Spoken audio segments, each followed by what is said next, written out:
Wah, wah. Music is very calming. Very calming. If everyone could just see me off screen, just jellyfishing it. Yeah. I was gonna say, I just feel very like should put it behind my meditation tracks. That'll be nice, except for when we go live, you'll fall asleep. And he's gone. Okay, so hi everybody to the solo podcast. Once again, Elon's totally knocked out. Elon's in state. Yeah. So we'll chat to you guys today about some experiences we've interpersonally had about anger and negativity. Certainly part of everybody's life, and we are in a really interesting time as humans and being squeezed and seeing a lot of negativity in our world. And so, right, we can view these things from the conditioned mind, so to speak, or we can start really watching these things more from awareness. And that's a really important distinction that I think, as we fundamentally evolve as human beings, is distinguishing between what is the mind and what is awareness. And then how do we find which one we're in? And then how do we leverage that to notice where we're at, also exit where we're at, learn from where we're at, and use it, use our situations, use our global situations, our relationships, our interpersonal experiences, not as something to add more trauma and ego in our lives, because ego is really just a trauma response, an identity for a trauma response. But instead, how do we leverage what we're learning to grow, to cultivate more safety in the body, more well-being in the body? Because we're here to tell you guys that every circumstance that you're dealing with in your life is not an opportunity to exasperate you more. It's really an exasperate to bring life back into your body. And so that's a really big deal. Before we get to that, though, I want to share a little personal victory here, because here's the thing, right? We're all looking for like the instant gratification, transformation, Amazon purchase, click the button and get it here. And so we've gotten to this place of such a lack of focus in our society that we think that even though we intuitively know this is not true, we'll still think we should have an instant result, instantly get it. Everything comes down to practice. Everything comes down to practice. Everything comes down to practice. Anything that you're ever going to get good at requires effort in terms of you putting in the time and attention to get good at that thing.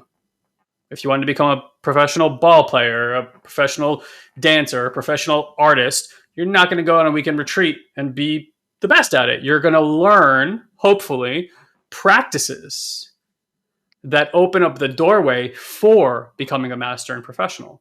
And then we're here talking about practice. And so, when we say practice makes perfect, it's really not an accurate statement. It's perfect practice makes perfect. Imperfect practice will make you imperfect. You can absolutely practice the wrong things. Like, I remember when Elon and I first started playing tennis, we could hit the ball around, right? But like, we had no coach, no trainer, no mentor. And so what happens? You get good at the game you're playing, but you end up picking up a lot of bad habits.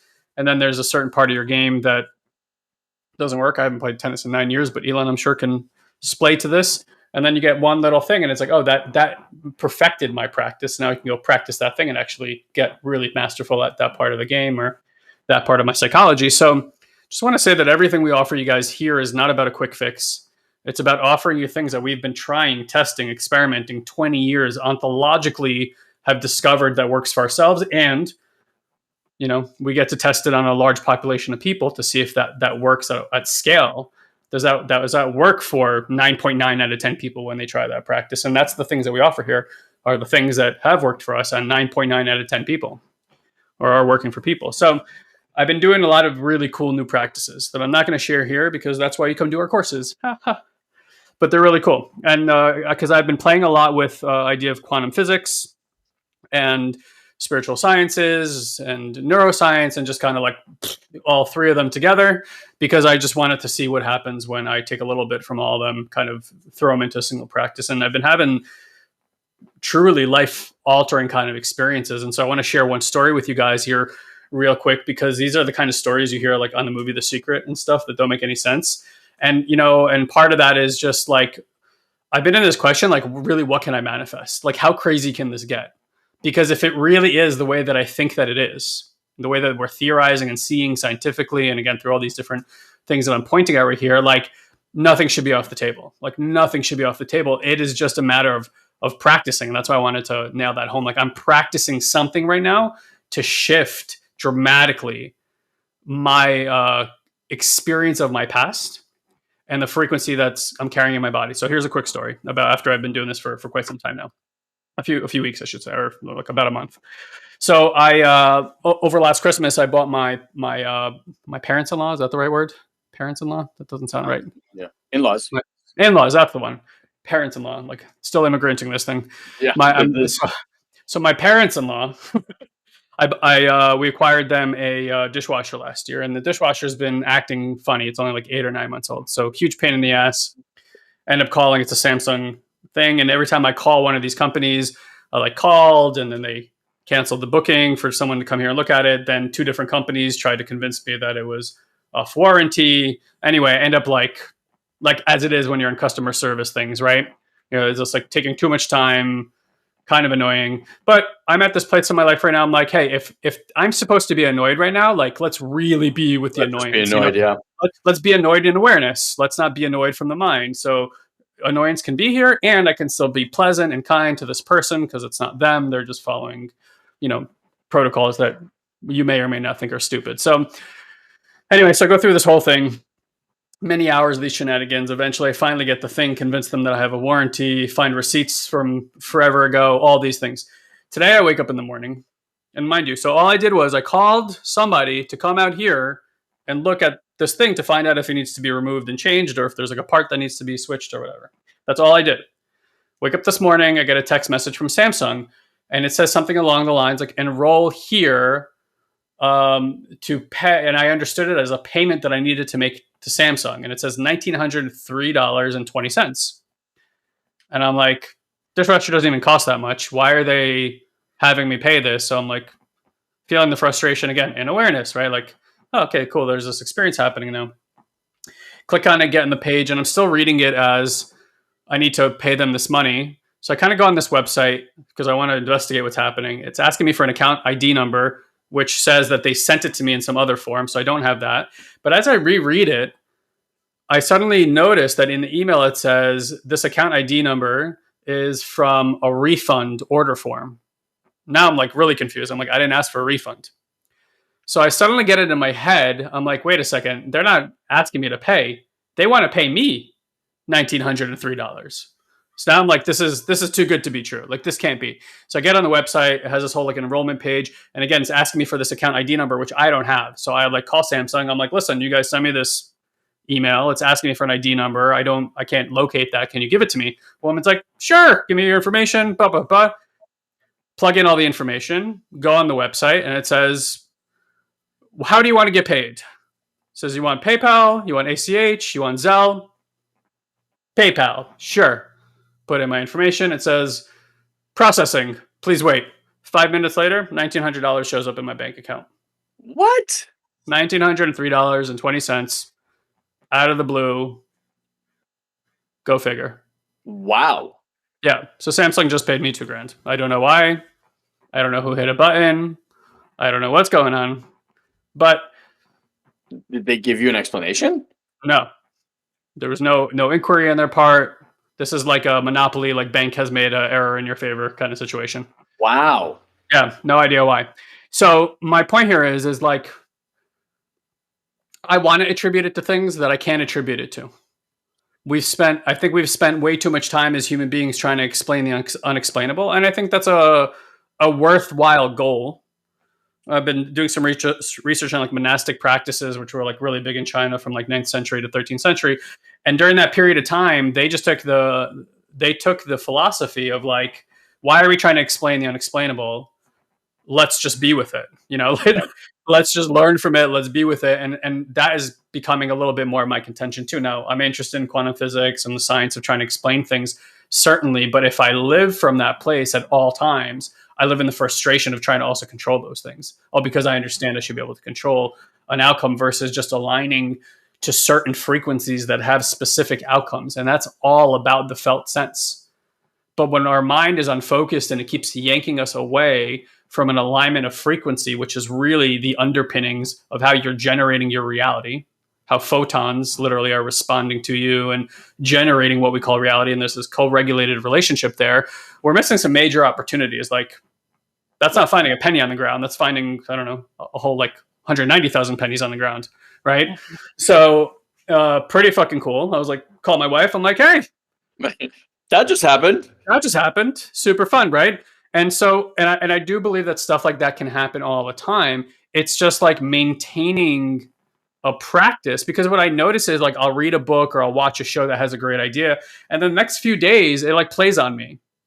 Like, how many of you guys have like read The Surrender Experiment or Autobiography of a Yogi, and you suddenly find yourself like in this vibe? You're like, oh, I'm just surrendering to everything. Everything's in flow right now. But then you put the book down for a few months, and it like that frequency kind of fades away. Well, what would happen if you maintained that awareness constantly? Like, that was, you added something into your day that made that a specific practice. Like, you always remembered to surrender. You know, you just sat maybe for 5 minutes, you looked at what's going on in your life and you accepted it, versus trying to figure it out and fight against it and how you're going to resolve it.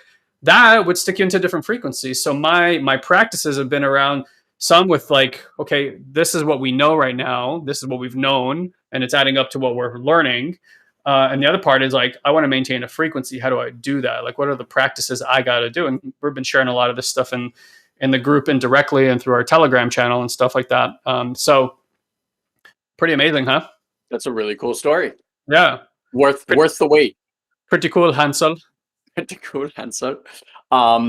Yeah, I want to just highlight, because I also had a pretty amazing interaction. And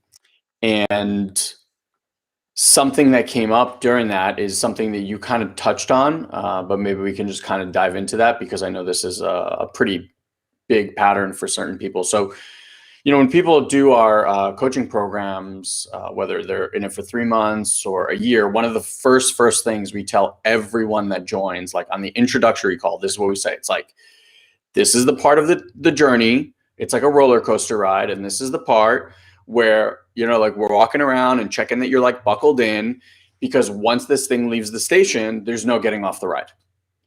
Right. And what we've known from both having personally gone through this kind of work, as well as taking thousands of people through this work, if not tens of thousands at this point, is that at some point when this thing goes upside down really fast, or inside out, or, you know, it does one move or flip, like, you're going to get super fucking uncomfortable, and you're going to be like, get me off this goddamn thing. And it happens to everyone. And what we let people know, it's like, that's the process, right? Like, the design of this work is that it opens you up, and all this stuff starts bubbling to the surface, stuff that you have buried for a long, long time.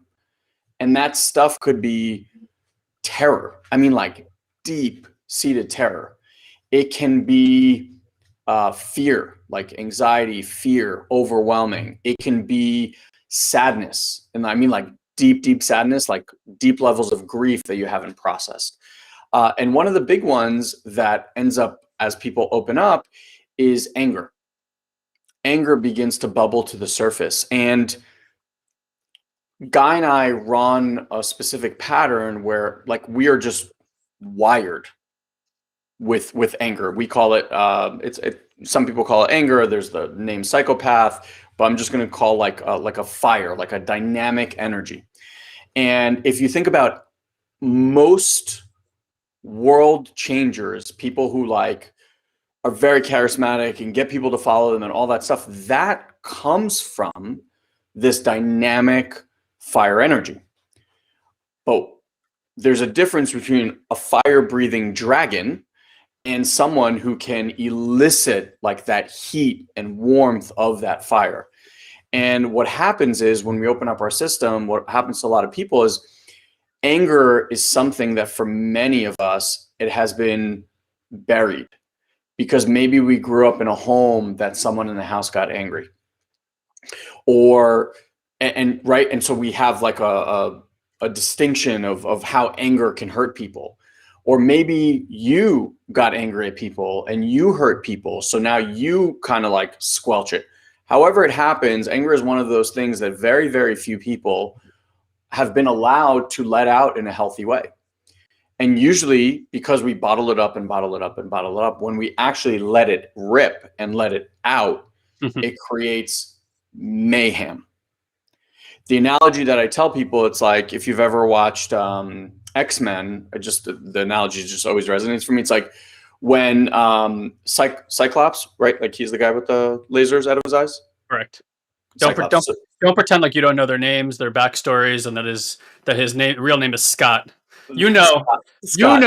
you know what his name is. So right, like X-Men are mutants, so they have certain talents and gifts and whatever. And when they do like the origin story or like how it starts, you know, so Scott finds out that he can shoot lasers out of his eyes, but he's scared by it, right? And this is kind of the way we interact with anger. So he keeps sunglasses on all the time. And as long as the sunglasses are on, right, like that's the protection mechanism. So your sunglasses are your protection mechanism. It's like, I'm going to just swallow it and bury it deep inside. I'm going to pretend that I'm not angry. I'm going to try to figure out all these strategies about how not to get, like we do all this stuff. That's the glasses, right? And then they get into this first battle and someone knocks the glasses off his face. And when he can't see, so when he opens his eyes, these lasers are just like, you know, just like they're hitting his team. They're hitting, like, they're taking down buildings. Like innocent people are running for their lives. He has zero control over this thing that he has, right? This gift. And then what happens is he goes to this academy, Xavier's school for the gifted, and Xavier actually like teaches him. And he gets from a place of like ripping this thing everywhere to just being able to laser focus these lasers to wherever he wants. And then once he does that, what happens is he gains confidence. He gains safety, right? Because he's no longer worried about like hurting other people and all that stuff. And anger is very much like that. It's something that, because in the societies that we live today, anger is shunned upon, right? Like it's not good to be angry. Like we promote people who are selfless to a fault, and we demote everyone who shows any tendencies for anger. So there's never been like a healthy template. Yeah, like that's the word I'm looking for. Like there's never been a healthy template of what anger can look like, but there's a dynamic gift to that energy. And so when people open up through our work and this anger starts to move up, and because they've been so afraid of how this anger has impacted them and others in the past, it throws them into this big, like, it's the word that's coming to, it's so not the word, but I'm going to say it anyway. It throws them into a kerfuffle. It's like this very like a kerfuffle. A kerfuffle. It's a very disorienting, because their system is almost like fighting itself to try to prevent this thing from happening, but at the same time it's like flowing, and it sends them into this really interesting place. And so what we practice here, and this is because this is so much guys and eyes pattern, is there's a big difference between channeled fire that also has safety, stability, grounded, open-heartedness, versus I'm just going to level you because I'm fucking angry. And what I just told this person was that it's the difference between spewing hot air into the ether, which moves nothing. It's just opinion, which gets the other side defensive, and no one's moving because everyone's just like stuck in and like, fuck you, I can get more angry, let me show you. And it's just like irrelevant. Or you can learn to harness this most precious of gifts. And I'm telling you, like, this is something that I'm still working on now. It's like, can I speak from that place of like grounded, heart-centered fire that others feel safe and interconnected by, and dynamically excited by? You know, Tony Robbins is an awesome example of this. I wouldn't say that he has so much of that like interconnectedness, but like Tony Robbins is a walking fire breathe, like he's like channeled fire. And so when people are around him, like if you've ever been around him, it's enlivening. You're like, whoa. That's why people walk out of his courses feeling so good, and then they leave and then they're like, I don't feel so good anymore. Let me go chase Tony, because now they become addicted to that fire. Yeah. Can you name some of the qualities of somebody who is in like a healthy fire and like a healthy heart space? Mm-hmm. So one of the things that came actually through on this call, and I never said it this way, so I'm gonna try to recreate it. When there's a healthy fire, it's like this ability to hold. You first come from this place of being able to hold everything without judgment or an against something, right? It's like you can hold all of it. You can hold someone's pain, you can hold someone's suffering, you can hold someone's fear, you can hold someone's overwhelm, and you hold it and you're not fighting against it, right? Like when people fight against something, it's automatically triggering and someone's going to back off. So when I feel into it, it's like, for me, first, it's ground, like stable ground, like really, really connected from my root to the center of the earth, my feet, like as a really good base. And I start to really feel that like settled, grounded. And when you get to this place, one of the first things you're going to notice, at least for me, is time slows down. And you'll even notice like my speech pattern is going to slow. And from this place, I feel this immense warmth that just starts to build in my chest. But it's different than that warmth of like that volcano that most of us feel when we're wronged, right? So when we're wronged, it's like that fire and that anger comes from a self-defense, self-preservation. So it's like I'm now fighting something. What I'm talking about is there's no fight. There's an energetic transference that can light up someone's system. It's like fuel. It's like jet fuel to their already existing fire. And so it's this grounded sensation, this well of energy starts to build up. It's like it bubbles. And then it gets to my heart, and I just let it fill my heart, and it just opens. It opens and opens and opens. And then the heart from that open place just seeks connection. It's like open arms to you out there, literally you right now out there. And that sends a certain message to your system, right? Like now we've included ground, we've included safety, we have this dynamic flow and energy. There's this connection between the two of us. And as I speak, here's the best part. The words are almost irrelevant. Because if you really start to tune in wherever you're listening to this right now, is just notice how this energetic transmission is impacting your system. See if you can start to feel that like dynamic energy that's beginning to move. See if you can feel that like grounded support that's here. And see if there's a feeling almost of like wanting more connection. It's like this leaning in when someone comes from this place. It's like a leaning in, like I want. Right?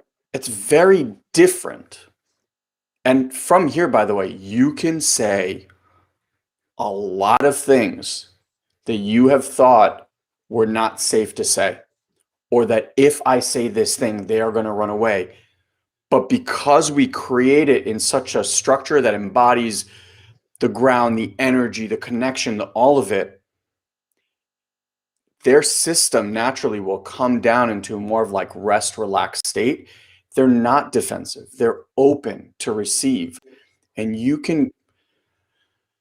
there's nothing you can't communicate from this place.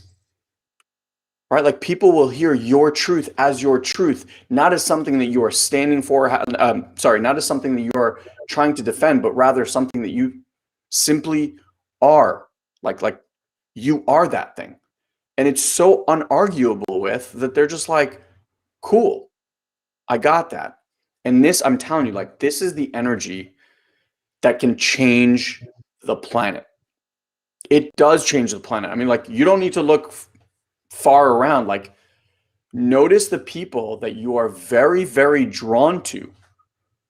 Most of them run this anger part.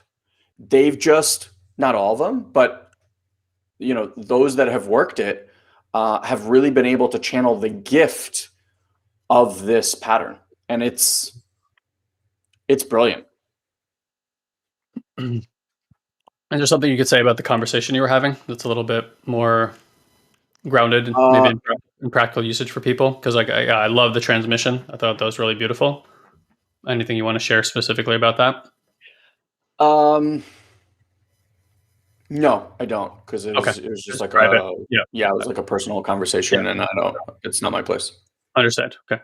Yeah, and I just wanted to, kind of describe the quality of this is like a really dynamic energy. This is an energy of influence, an energy of charisma.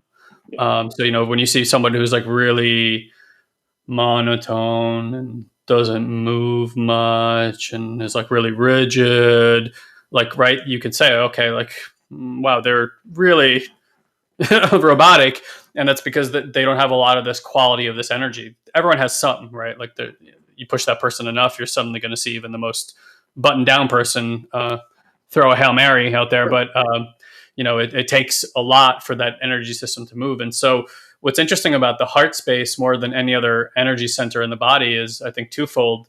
Number one, it's the only one that contains both the qualities of the feminine and masculine energies, as Mhm. both. And two, it's like very dynamic. So for example, like once there's a lot of awareness in this space and it actually begins to open, what you see is when like when there's stuff going on in your life that it's like it's just not moving, you're like you've kind of been stuck in something for a long Yes. time. We see this with clients as well, like they're like looking for an answer for a while. Well, if you sit in coherence with another person, right, because again we're just exchanging energy, or within yourself too, if you bring your awareness down to your heart space and you just kind of imagine, because in the beginning it's more like visualizing what's happening, and that feels like a little bit of effort, but again it's like practice, right? Just to kind of bring it full circle here, like when you first learn to dribble a basketball, you're just slapping it. It doesn't look pretty, right? And you're using a lot of energy. Yeah, slapping the bass, man. You can't see Elon, but he's slapping the bass. um, so you're just like you're slapping it, but eventually it becomes more of this fluid Yeah. motion, and it becomes rhythmic and actually quite beautiful. And so that it's kind of the same with everything, right? In the beginning it's like it's clunky because your neural pathways aren't quite built for that yet. And so there's an element of having to envision something you've never done before while doing it. Again, I have a 3-year-old at home. I see him all the time, right? Like it's kind of funny to see a human who's like struggling with day-to-day stuff. He's not struggling, he just hasn't never learned. And so we have to get that like focus and awareness are things we just there's no school formal education, a school that you can go to and learn this stuff. This is why people go to like monasteries and monk school and mystery schools like we do, because we want to learn like how do you focus this, like how do you not make this something I have to visualize, but an innate rhythmic part of who I am. And it's so it just happens through the power of intention. That's the easiest way I can say it. It's like so it's intentions what it moves your hands, intentions what makes experiences flow in your brain, but intention's also what allows you to step into your awareness and get out of your mind. Okay. So if I intend to go down to my heart with my awareness and open it, I'm actually opening up this dynamic center in my body. And what it's going to do is it's going to start actually moving a lot of energy. And so if there's stagnation in my thought, if there's stagnation in my body, like something hurts or something like that, it's going to start getting it to move. Now, as it moves, I'm going to start having experiences, thoughts, Yeah. emotions. Okay, here's what's coming up for me now, where before it would have just seemed like nothing is happening. And so same can happen when we're in with a client working on it or in a group, and there's like you ask someone to share something and it's like crickets. Guess what? Like fire is kind of missing in that space. You open up the heart space, suddenly everyone's throwing their hands up and wants to say something because it's just moving energy. That's really what's happening. And again, this is not we're not saying this like a metaphor. We're saying this is actually what's happening as you do this. And so we can become really aware of what the different energy pockets in our body are, like different parts of a machine that all have different gifts. Yeah. And so increasing awareness is your ability to start sensing these different energies and what do they actually do to your experience, to your reality, to your relationships, to your health, how you manifest, all these different things. And that's why we're sharing these kind of different stories with you, because again, Elon and I have been practicing this for a number of years now, like 5 years intimately, day in and day out. It behooves me to imagine what ends up happening when you practice this stuff for 10, 20, 30, 40 years. And you have such high level of awareness around that it just opens up in new spaces. And even with the practice that we've had, and it's been an intense 5 years for us in this practice, like it's astounding to see what happens for people as they're around this energy and start noticing it within themselves. And it's not about control.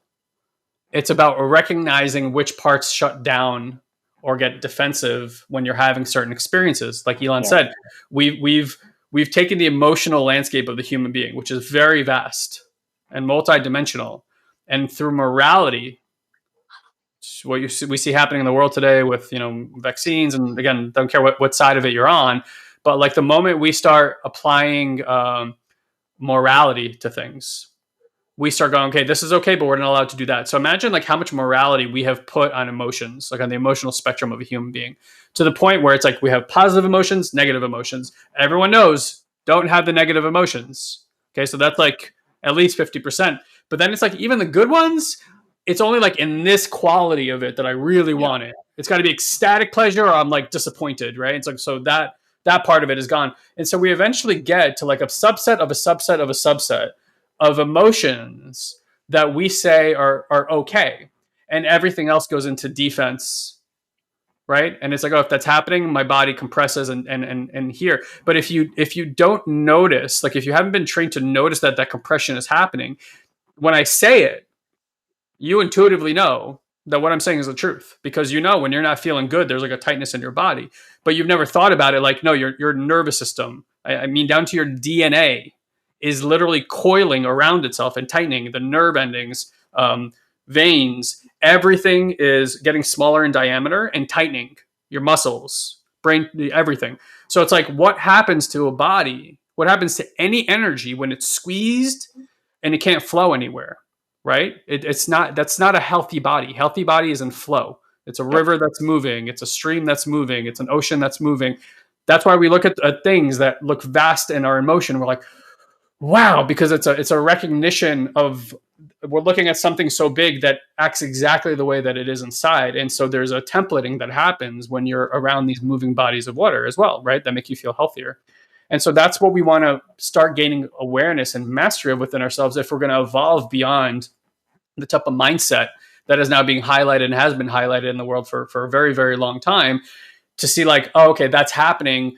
If I drop my awareness there, I can actually actively open myself up again, let the stream flow and start having these experiences. And from that place, like negative emotions, the morality of that drops, anger drops, because you start noticing that every aspect does have a negative and a positive. It has a distortion and it has its gifts. But if we don't have it ever, we'll never discover the side of the gift from it. And so people who don't feel like they have charisma and don't feel like they can influence the people around them at their workspace, at their job, within their family, guess what? Like, this is offline.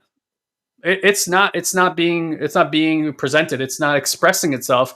And so you can't tap into the gifts that come along with that because you're so avoidant of what's going on there. And so we really want to invite you guys into at least the idea, if not the experience, that like without the full soiree of emotions, we're never going to find our enlightenment. We're never really going to truly know ourselves. We're never truly going to fully develop into the gift that we were intended to be.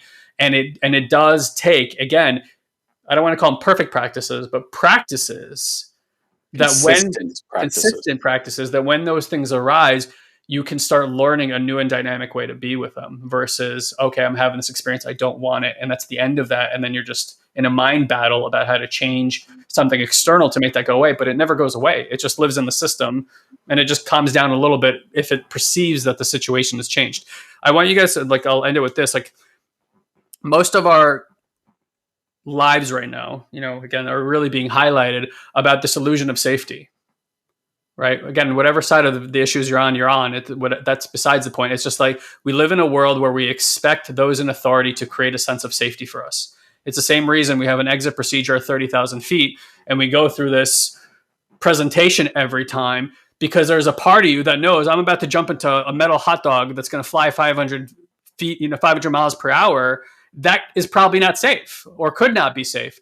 And so they're like, well, we have an exit procedure at 30,000 feet. It's like, really? Like, I'm not saying that planes always crash, but like in the majority, when they crash. Like, people die, right? And so that alone is like, it's kind of what we're all looking for. It's give me the pill, give me the shot. Like, I don't want to do the work. I just want you to take this fear away. Yeah. And I empathize with that. I really understand, like, that's where people are coming from. And once whatever side you pick, you identify and attach to it. Now you got to argue because you would need to prove to yourself that was the right choice to make. And if people don't agree, there's fear. And I'm saying that goes on both sides, and every side of every issue, this comes up, but now it's being like massively exacerbated. So the point here is that, like, all of that is how our mind operates too. It's why we're seeing the macro of how we work internally. We're constantly creating exit procedures at 30,000 feet, pretending like we have control over things that are uncontrollable, because most of the time when we're afraid, at the most basic of level, we're dealing with our fear of annihilation. That's like always somewhere in the mix, and is kind of like sourcing the fear and the stress and the anxiety that's coming up. And it's very easy to draw a line between where, like, very simple fear to like, nope, that's because at some level being sourced from your annihilation, your worried concern of not being connected and dying. And so if we understand that this is just part of our lives, there's so much to be gained and learned from getting deeply aware into the experience of this fear, of this negativity, of this anger, of all these things, such that you can change your relationship to it. I keep saying I keep saying that we need to stop pursuing pleasure. We've been saying for a long time here is that the philosophy is, the path is not to make yourself feel better, just simply get better at feeling. And so if you really want to know where, like, the passion comes from, like, where does pleasure actually come from? It's not an experience. It's not an experience. Those can give you pleasure, right? We can notice, oh, I'm experiencing pleasure as I'm aware of that. That's the key. As I become aware of that, there's pleasure. But where the real pleasure is in the awareness itself.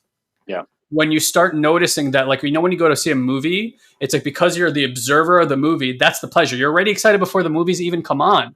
You're in pleasure, knowing that there's something that you're going to watch that's going to give you experiences in your body, whether it's fear or joy or crying. But because we're subjective in that point of view, we're like, this is awesome. And we all go to it, and we love movies for that reason. But here's the reality. That's your life too. You're just the thing perceiving the movie. And so if you can train yourself to gain pleasure simply from watching, from being aware, then you don't have to worry anymore about your emotional state. It's the pleasure of watching that emotional state that is the pleasure. Yeah. And I just want to add this one other thing about practice. It's like, practice isn't sexy, especially in the beginning. And especially with this kind of stuff, like, practice isn't something where you even do it and you're like, oh my God, that made such a difference, right? Like, in the beginning, when you do anything, like, you do push-ups, you do sit-ups, whatever. Like, if you think that you're going to do them once a week or go to the gym once a week, and then all of a sudden you're going to have this, like, six-pack abs body, like, I mean, I know I'm talking and you're like, that's delusional, but, like, what Guy's pointing to is that's how we approach life. It's like, give me the quick fix. I mean, I can't tell you how many people we know that will go down this path, and we share, we'll, like, do this practice, do this practice, do this practice. And they didn't do any of them. And then they keep coming back and they're like, it's not working. It's not working. Did you do that thing? No, I didn't do that thing. then you don't want it to change. Mhm. And that's like something, one of our mentors said a long time ago. It's like, there's two reasons why you're not producing the results that you want in your life. One is if you're doing the wrong work and lying to yourself about it. The other is you're not doing the work and lying to yourself about it. Mhm. That is it. That is it. Let that sink in. Like, if you don't have results in some area of your life right now, just look from that frame. Am I doing the right work? Probably not. And am I doing the work? Probably not. Right? So, like, for me, and I just want to share like my personal experience. Starting out with new practices, I never get like ultimate joy from. Right? If you guys think that like Elon taking 30 to 60 minutes out of his day in the morning to meditate, when it started, I was like, oh my God, I'm so excited to meditate for 30 to 60 minutes every single morning, or I'm so excited to do these stretches, or I'm so excited to read, or I'm so, fuck off. Like waking up earlier and like doing all these things, it felt like a chore. But this is the part that I just want to highlight, because like people think that somehow if it feels like a chore, then maybe I shouldn't do it. Yeah. It's just things that should help me shouldn't feel like a chore. Really? Fuck off. Like, it just does at the beginning, What's that line? It's like before enlightenment, chop wood, carry water. After enlightenment, chop wood, carry water. So at some point, it doesn't matter, and think of anything that you've done for a long time and that you've been practiced at. What you realize is like change comes way before the practices take hold. Okay? Like it's happening. You just don't have perceptive ability to actually see the change as it's happening. And especially when we're talking about this energetics work, what we're actually doing, what Guy was talking about, it's like you're actually rewiring the internal circuitry to pass energy in different ways. So for example, for Guy and I, our energy, the natural path of energy is it came up and out, up and out. So for me to be able to have energy actually go down and into the ground, I was like, what the like, how do I do that? What, I don't know. Like, I've never felt energy in my feet before. I've never felt my feet connected to the earth. Like, what does that even look like? What does that feel like? So I went and I started a Qigong practice, maybe like 2 Marches ago. I don't know when it was, like 2020 sometime, right? And I did Qigong and I would do these motions and I was like, I don't know what the fuck I'm doing. It looks like I'm just flailing my arms here for an hour in the morning. And like, you know what? Eventually, maybe like 2 months into it, I remember I said to my coach, I was like, oh my God, man, like I did it today and I felt something new. That was it. It wasn't like, oh my God, my life changed. Oh my God, like all this money came pouring from the sky. Oh, the relationship of that. No, I was like, I felt something new. I felt something that I've never felt before doing this one move. And I was like, wow, that's so fucking cool. And so shifting the lens to enjoy the process is going to be the biggest bang for your buck that you can do in any area of your life. Stop making your life about achieving this result or that result or getting to this end goal or whatever the fuck it is. Like, if you can get to a place where you shift your perspective to actually notice the micro shifts, like, wow, that felt different. I've never felt that when someone said this to me, or I've never felt that comfortable saying that to someone, or when I ate this food, all of a sudden I felt like all this shit move in my stomach that I've never felt before. Like, all that stuff excites me because it's this like never ending exploration of what the hell this whole thing is. And as you get into the excitement of the game of the exploration, the process of practicing becomes exciting. Because each time I now practice, I'm like, ooh, I wonder what I'm going to get to experience today. not with an agenda of what it's going to produce for me or what the end result is or how my days, just like truly like, I wonder if I'm going to experience anything new today. And if I don't, I don't. I'm not like, oh, I didn't experience anything new today. I'm just like, ooh, cool. Is that how your ego sounds? Yeah, so much. It's like, man, we didn't experience anything new today. Yeah, Man. So yeah, look, I just want to hopefully like I'm not saying this to upset you. I really hope that you're hearing this as like a way to get excited about the process. Here's what I know. I don't know if you got 1 day to live or 100 days to live. But somewhere in between that spectrum, most of you listening, like you're gonna fall in somewhere between that spectrum, right? Like, let's give him a few more than 100 days. Let's give him a few years. no, I said from 1 day to 100 years. You said 100 days. Oh no, I meant 100 years. Sorry, didn't mean You to got get all 1 grim day, on or you you. got 3.5 months. You pick it. You pick which one you want. Which No, one are you into? 1 day, 100 years, somewhere in between that spectrum, right? Like you're going to be living those days this way or that way. Okay. If all of your focus, like say you're at day 0 and all of your focus is like 10 years from now, this is what life's supposed to look like. And you've done this. So look at your experience. You will have just blurred the 10 years. You will have missed all this amazing stuff that was happening because your focus was just like, I got to get to that day. Right. But if every day you woke up and you're like, I wonder what is going to be revealed to me today.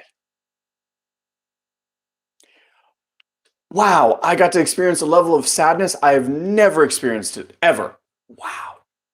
Oh my God, I felt so much rage and anger today. I've never allowed myself to feel that today. I felt bliss while sitting on a park bench watching birds. Never felt that before. I ate a piece of food and actually felt the energy course through my body and in and work. Wow, how the hell did that happen? My wife said this thing that she always says to me that always upsets me, and I just sat there and nothing happened. Mm-hmm. Like that. And those moments just become the thing that I get excited by, that I'm like, more practices, more time. Give me more, because I'm not interested in this like quick fix. I love what guy called like Amazon transformation. Prime Day. Yeah. Yeah, it's really about expanding your ability to surrender to everything. Mm-hmm. And of course, you're going to surrender to a lot, and then something's going to happen that you have not built the capacity to surrender to. Practice. The next thing happens. Practice. And then the next thing happens. Practice. And that's like the thing. People come and they have a big opening because sometimes it's really big stuff, and then sometimes it's very micro stuff. And then the funny part is you find out that the micro stuff is really what's important. Like we all know it's in the detail. Yeah. It's in that it's in that nanosecond where you're with your spouse and you could have gotten upset and you were just calm as a Hindu cow. Yeah. You're like, what? Right? Because we think it's like about, oh, I got to get the Ferrari. That's big, right? And you're like, oh, red fucking Ferrari. That's cool and shit. But like that quality of being with people, and like you're in an environment with a friend or people you're just meeting, and you shake hands with a stranger, and you usually would feel like that rush of fear or anxiety in your system because like, oh, you're judging yourself, so you think you're judging you, and you're getting weird. Now they're getting weird. This whole thing happens. And in that moment you shake that person's hand, you realize I'm grounded, I'm stable, I'm speaking slowly, I'm articulating myself, I'm connecting. Just expands your mind in ways that most people, it's like they've lived in one singular bubble of a human experience because they've been conditioned by everything around them, including the powers that be, to feel that way. And we don't realize like it's not the only way a human gets to be. What people call human nature is they don't even know what it is. It is based on such classical ideas that I want to tell you the fundamental belief that most of us are living on planet Earth has been disproven by the very people who told you it was that way. Competition, survival of the fittest, none of that is true. It has been disproven for a very, very, very long time. Today we know that nature is built on cooperation. So think about that. Like we need each other. Elon and I know this for a fact. Healing does not happen with other people. It happens in co-regulation with another. So we'll leave it at that for today. Guys, we want to let you know if you need support with any area of your life, you're struggling, you're stuck, and even if things are great and you're like, I just want to fucking upgrade. What's the next level? Yeah, just we're like, what's another level for you? Like Elon and I, we don't do this work because we're like, our lives suck. Our lives are fucking amazing. It's the love of the work, like because there's always more expansion, more freedom, more liberation, more self-expression.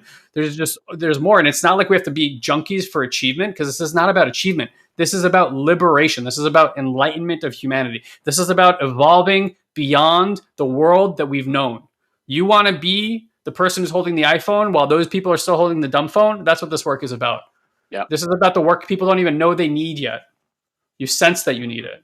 So if you're one of these people and you just want to explore what that looks like, just have a call with our team. Call satori.com, set up a 15-minute clarity call with our team, ask your questions, find out what we do here, see if it fits into your timelines and what you're looking to do. That's the rub. We love you guys very much. We'll see you next time. Enjoy your day and your week. Bye-bye, everybody.